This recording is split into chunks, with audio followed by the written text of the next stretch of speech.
Sahabatku Hayati. Gemetar tanganku ketika mulai menulis surat ini untukmu. Hatiku memaksaku menulis. Banyak yang terasa. Tetapi setelah ku pegang penaku, hilang akalku. Tidak tentu dari mana harus kumulai. Sudah hampir setahun saya tinggal di negeri tumpah darah nenek moyangku ini.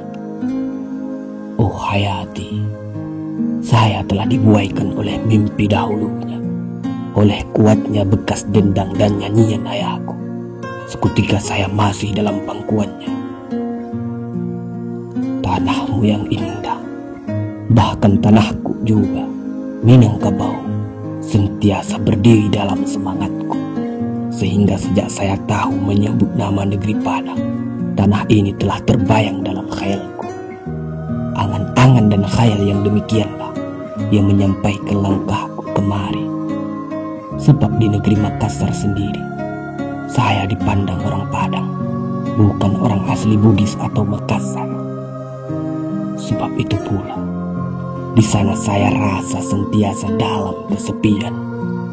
Sekarang saya datang kemari Hayati. Tak ubahnya dengan seorang musafir di tengah gurun yang luas keputusan air. Tiap-tiap langkah dilangkahkannya, tampak juga olehnya danau yang luas di mukanya. Setelah sampai kepada yang kelihatan itu, danau itu pun hilanglah, berganti dengan pasir semata-mata, hening dan panas. Hayati, berulang saya menanggung perasaan begini. Seorang pun tidak ada tempat saya mengadu. Saya tidur di surau bersama teman-teman. Mereka ketawa bersenda gurau. Akan tetapi, bila mana ku heningkan, ku fikirkan, emas juga tidak dapat dicampurkan dengan loyang. Sutra tersisih dari benang. Saya telah mengerti segera bahasa Minangkabau. Meskipun dekat mereka saya seakan-akan tak paham. Dari isyarat dan susun kata, dapat juga ku ketahui bahwa derajatku kurang adanya. Bakokku sendiri tidak mengaku saya anak pisangnya. Sebab itu pula, rupanya ayahku tak mempunyai saudara yang karib. Mereka bawa saya menumpang selama ini, karena dipertalikan bukan oleh budi bahasa, tetapi oleh uang. Sekali lagi Hayati, oleh uang. Mengapa hal ini saya adukan kepadamu Hayati? Itu pun saya sendiri tak tahu. Cuma hati saya berkata bahwa engkaulah tempat saya mengadu. Hayati, terimalah pengaduanku ini. Terimalah berita dan untung malangku ini. Terimalah ini Hayati.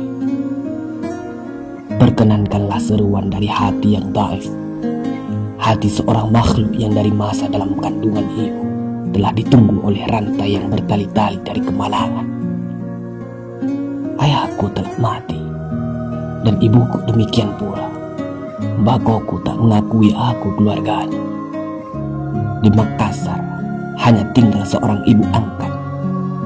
Dalam pergaulan, saya disisihkan orang. Saya tak hendak membunuh diri, karena masih ada pergantungan iman dengan Yang Maha Kuasa dan Gaib, bahwa di balik kesukaran ada menunggu kemudahan. Di dalam khayalku dan dalam kegelapan gulitan malam, tersimbahlah awan, cerahlah langit, dan kelihatanlah satu bintang, bintang dari penghidupan untuk menunjukkan jalan. Bintang itu ialah kau sendiri Hayati. Mengapa hati saya berkata begitu? Itu pun saya tak tahu. Lantaran tak tahu sebabnya itu, timbullah kepercayaan kepada kuasa gaib yang lebih dari kuasa manusia. Kuasa gaib itulah yang menitahkan saya tahu juga sedikit-dikit adat negerimu yang kokoh. Agaknya buruk saya berkirim surat ini dalam pandangan umum. Dan saya pun yakin, tangan yang begitu halus, mata yang penuh dengan kejujuran itu, tidak akan sampai mengecewakan hati yang telah penuh dengan kecewa sejak sejengkal dari tanah. Terimalah saya menjadi sahabatmu, Hayati, supaya dapat saya mengadukan hal-halku untuk mengurangi tanggungan hatiku. Sudikah engkau jadi sahabatku, Hayati? Saya akui saya orang asing, melarat dan anak orang terbuang yang datang dari negeri jauh, yatim dan piatu. Saya akui kerendahan saya. Itu agaknya yang akan menangguhkan hatimu bersahabat denganku. Tetapi Hayati, meskipun bagaimana, percayalah bahwa hatiku baik. Sukar engkau akan bertemu dengan hati yang begini, yang bersih lantaran sentiasa dibasuh dengan air kemalangan sejak lahirnya ke dunia.